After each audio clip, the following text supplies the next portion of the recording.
Ciao à tutti! Aujourd'hui, je vous propose de partir avec moi à Milan. Et oui, Milan, c'est une ville que j'adore, mais c'est une ville qui est quand même très très chère. Alors, je partage avec vous aujourd'hui 3 sorties à faire le temps d'un week-end à Milan, 3 sorties super sympas et surtout gratuites. Et ne manquez pas la Coco Touch, une Coco Touch qui va vous plaire parce qu'elle est comme ça. C'est parti, c'est tout de suite! Bienvenue sur Nuovo Respiro, une petite chaîne qui parle d'Italie, de culture italienne, pour approfondir, pour découvrir, pour comprendre une Italie plus proche de la vraie vie des Italiens. C'est une vidéo tous les vendredis. Allez, on ne perd pas de temps et on commence avec le posto numéro 1, endroit numéro 1. Il Duomo, le dôme. Et oui, impossible d'aller à Milan sans visiter ce symbole de la capitale lombarde. L'accès est bien entendu gratuit, mais si vous voulez monter en terrasse, il vous faudra payer. Mais j'ai un bon plan que je vais partager avec vous. Je parle doucement et c'est que pour nous. Si vous n'avez pas envie de payer, il faut vous rendre à la Rinascente, qui est à 2 pas du dôme. La Rinascente, c'est un grand magasin type Galeries Lafayette, et c'est un magasin où il y a une super terrasse en haut. Donc montez tout en haut et vous aurez une vue imprenable sur le dôme et sur la place. L'occasion de faire de super photos. Ça se trouve donc Piazza Duomo et c'est ouvert tous les jours de 9h à 19h. Posto numéro 2, l'hangar Bicocca. C'est quoi ce truc? Un hangar, une bicoque?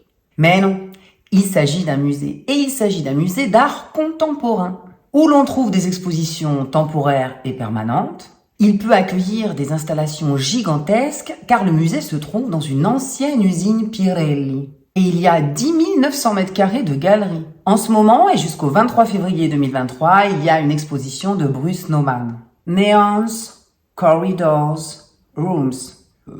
Je vous mettrai le nom en barre d'infos, je suis pas sûre que vous ayez compris vu mon niveau d'anglais. Et cette expo, croyez-moi, elle vaut vraiment le détour. Bien entendu, c'est gratuit. Ce qui est sympa, c'est que c'est ouvert du jeudi au dimanche, de 10h30 à 20h30. Et surtout, si vous y allez le soir, eh bien, vous pouvez manger. Il y a un petit restaurant très sympathique sur le site. Attention, la dernière entrée du musée est à 19h30.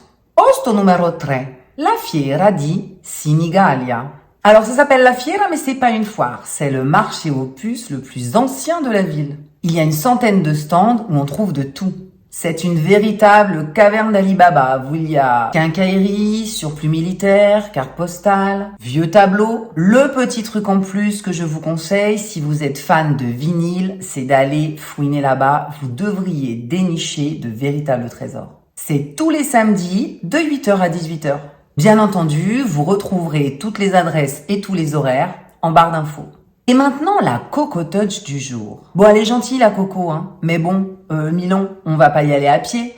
La voiture, au prix de l'essence, c'est pas une bonne idée. L'avion, c'est quand même très cher. J'ai une solution. Le train! Et oui, avec le Frecciarossa, l'équivalent du TGV italien, il y a 2 allers-retours quotidiens Paris-Milan, en passant par Lyon. Certainement que vous pouvez l'attraper si vous êtes en Belgique, par exemple. À titre indicatif, un aller Paris-Milan pour le samedi 15 octobre en 2e classe coûte 79 €. Bon, c'est super raisonnable, hein. Surtout que vous allez faire des économies avec mes bons plans. Bien entendu, il va falloir vous y prendre un petit peu avant. Bon, on est un peu obligé de prévoir ce genre de choses, hein. On peut pas partir au dernier moment. Alors, vous le programmez quand ce petit week-end à Milan?